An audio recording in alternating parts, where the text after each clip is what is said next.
Hi friends, welcome to my channel. ಇವತ್ತಿನ ವಿಡಿಯೋದಲ್ಲಿ ಸಿಂಪಲಾಗಿ ಒಂದು ಸಾಂಬಾರು ಮಾಡೋದು ತೋರಿಸ್ತಾ ಇದ್ದೀನಿ. ಇಡ್ಲಿ, ದೋಸೆ, ಮುದ್ದೆಗಂತೂ ತುಂಬಾ ಚೆನ್ನಾಗಿರುತ್ತೆ, ಅನ್ನಕ್ಕೂ ಸಹ ಚೆನ್ನಾಗಿರುತ್ತೆ.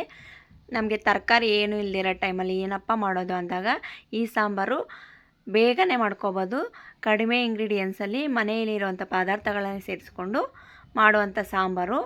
ಬನ್ನಿ ಹೇಗೆ ಮಾಡೋದು ಅಂತ ನೋಡೋಣ. ಮೊದಲಿಗೆ ನಾನಿಲ್ಲಿ ಒಂದು ಕುಕ್ಕರ್ಗೆ ಒಂದು ಬೆಳ್ಳುಳ್ಳಿ ಕ್ವಾಂಟಿಟಿ ನೋಡಿಕೊಂಡು ಮಾಡ್ಕೋಬೇಕು ನೀವು. ನಂತರ 6 ಟೊಮೊಟೊನ ಕಟ್ ಮಾಡಿ ಸೇರಿಸ್ಕೊತಾ ಇದ್ದೀನಿ. 2 ಈರುಳ್ಳಿ. ನೀವು ಜಾಸ್ತಿ ಜನ ಇದ್ದಾಗ ಜಾಸ್ತಿ ಕ್ವಾಂಟಿಟಿ ಸೇರಿಸ್ಕೋಬೇಕು. ಖಾರಕ್ಕೆ 6ರಿಂದ 7 ಆಗುವಷ್ಟು ಹಸಿಮೆಣಸಿನ್ಕಾಯಿ ಸೇರಿಸ್ಕೊತಾ ಇದ್ದೀನಿ. 1 ಸ್ಪೂನ್ ಜೀರಿಗೆ, ಹಾಗೆ 1 ಹಿಡಿ ಆಗುವಷ್ಟು ತೆಂಗಿನಕಾಯಿ ಸೇರಿಸ್ತಾ ಇದ್ದೀನಿ.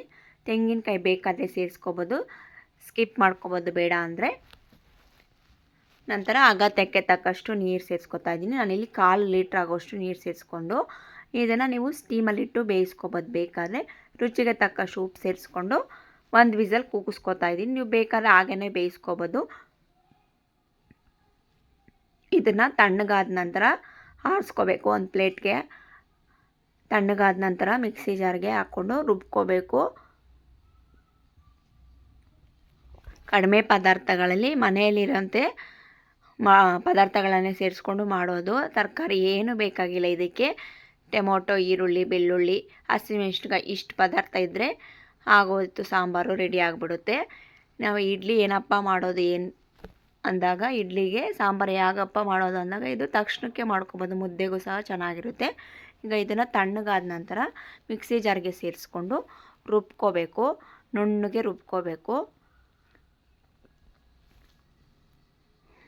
ನೋಡಿ, ಈ ರೀತಿ ರುಬ್ಕೊಂಡಿದ್ದೀನಿ. ಈಗ ಇದಕ್ಕೆ ಒಗ್ಗರಣೆ ಕೊಡೋಣ. ನಾನಿಲ್ಲಿ ಒಂದು ಪಾತ್ರೆಗೆ ಎಣ್ಣೆ ಸೇರಿಸ್ಕೊತಾ ಇದ್ದೀನಿ. 2 ಸ್ಪೂನ್ ಆಗೋಷ್ಟು ಎಣ್ಣೆ ಕಾದ ನಂತರ ಸಾಸಿವೆ, ಜೀರಿಗೆ, ಬ್ಯಾಡಗೆ ಮೆಣಸಿನ್ಕಾಯಿ ಸೇರಿಸ್ಕೊಂಡು ನಂತರ ಕರಿಬೇವು ಸೇರಿಸ್ತಾ ಇದ್ದೀನಿ.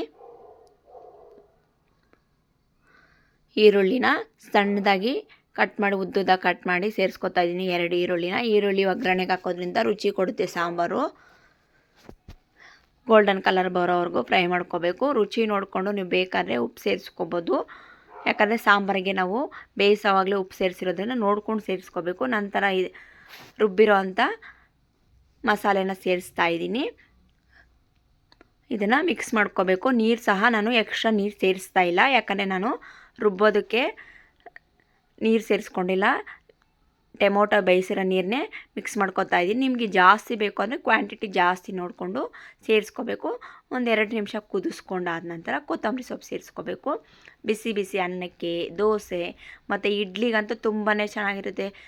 ಮುದ್ದೆಗೆ ಬೆಸ್ಟ್ ಕಾಂಬಿನೇಷನ್ ಆಗಿರುತ್ತೆ. ಯಾವುದೇ ಪದಾರ್ಥ ತರಕಾರಿ ಇಲ್ಲದೆ ಇರೋ ಟೈಮಲ್ಲಿ ಮನೆಯಲ್ಲಿ ಈ ರೀತಿ ಸಾಂಬಾರು ಅನುಕೂಲ ಆಗುತ್ತೆ.